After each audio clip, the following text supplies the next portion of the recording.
जैसे जैसे अमेरिका अफगानिस्तान से निकलते जा रहा है, भारत और अफगानिस्तान की कॉपरेशन बढ़ते जा रही है।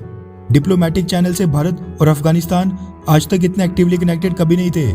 यानी अफगानिस्तान में पल पल की खबर, तालिबानियों की मूवमेंट, भारतीय सरकार को आज की डेट में ये सब वहां से लगातार मिल रहा है, क्योंकि इस पूरे रीजन में भारत ही एक अकेला देश है जो अफगानिस्तान में चुनी सरकार को एंटरटेन कर रहा है, जबकि रशिया, चाइना और पाकिस्तान समेत बाकी सभी देश तालिबान के आगे हार मान चुके हैं।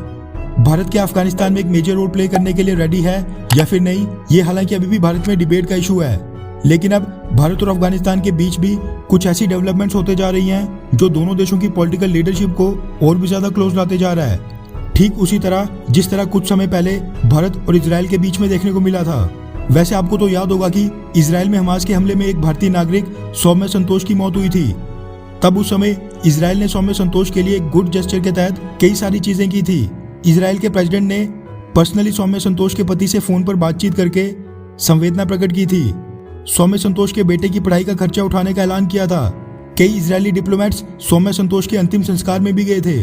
ठीक वैसा ही कुछ अब अफगानिस्तान की पॉलिटिकल लीडरशिप की तरफ से भी देखने को मिल रहा है। दानिश सिद्दीकी जो कि भारतीय पत्रकार थे, उनकी तालिबानी हमले में मौत के बारे में तो आपको पता ही होगा। किस तरह ग्राउंड रिपोर्टिंग के वक्त तालिबानियों ने सिक्योरिटी फोर्सेस के साथ साथ उनको भी मार दिया। यही नहीं, जब ये पता चला कि दानिश सिद्दीकी एक भारतीय नागरिक है तो उनकी बॉडी के साथ बर्बरता भी की गई। कुछ मीडिया हाउसेस क्लेम कर रहे हैं कि उनके सर के ऊपर से कई बार गाड़ियां दौड़ाकर उसको पूरी तरह कुचल दिया गया। दानिश सिद्दीकी क्योंकि एक पुलित्जर विनर पत्रकार थे जिनका काम काफी चर्चा और विवादों में भी रहा, इसलिए ये घटना काफी हाईलाइट हुई थी। वहीं अफगानिस्तान की पॉलिटिकल लीडरशिप ने भी इस घटना पर काफी शोक व्यक्त किया था। लेकिन अब खबर ये निकल कर आ रही है कि अफगानिस्तान के प्रेसिडेंट अशरफ गनी साहब ने एक कदम आगे बढ़कर दानिश सिद्दीकी की फैमिली से कांटेक्ट किया है, उनसे बात की है। जी बिल्कुल ठीक सुना आपने।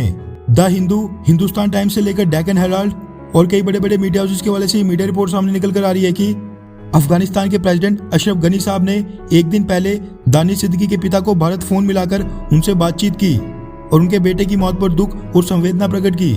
प्रेसिडेंट अशरफ गनी साहब ने कहा कि दानिश सिद्दीकी की मौत जर्नलिज्म फ्रेटर्निटी के लिए एक बहुत ही बड़ा लॉस है। वैसे आप पर्सनल लेवल पर दानिश सिद्दीकी के काम के फैन हो या फिर नहीं, लेकिन एक बात मैं ये कहना चाहता हूँ कि जो अफगानिस्तान के प्रेसिडेंट अशरफ गनी साहब का भारत के लिए जेस्चर था, ये बहुत ही कम देखने को मिलता है जो कि उन्होंने भारत के लिए दिखाया है।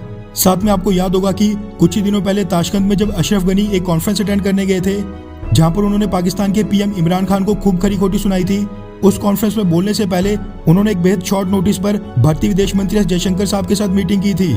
इसी के साथ अफगानिस्तान के आर्मी चीफ का भारत दौरा भी होने वाला है।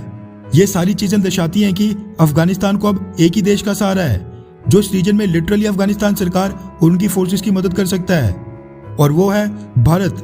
लेकिन हमारा इसमें क्या रोल होगा, इस पर भारतीय सरकार ने सारे पत्ते अभी तक नहीं खोले हैं। खैर, वैसे अफगानिस्तान के प्रेसिडेंट अशरफ गनी साहब का ये जेस्चर क्या आपको अच्छा लगा, हाँ या फिर नहीं? नीचे कमेंट करके अपनी राय जरूर बताएं। अच्छा सुनो, चैनल को सब्सक्राइब करो, उसके बाद घंटी बजा देना ताकि अगली वीडियो आपसे मिस ना हो पाए। Thank you.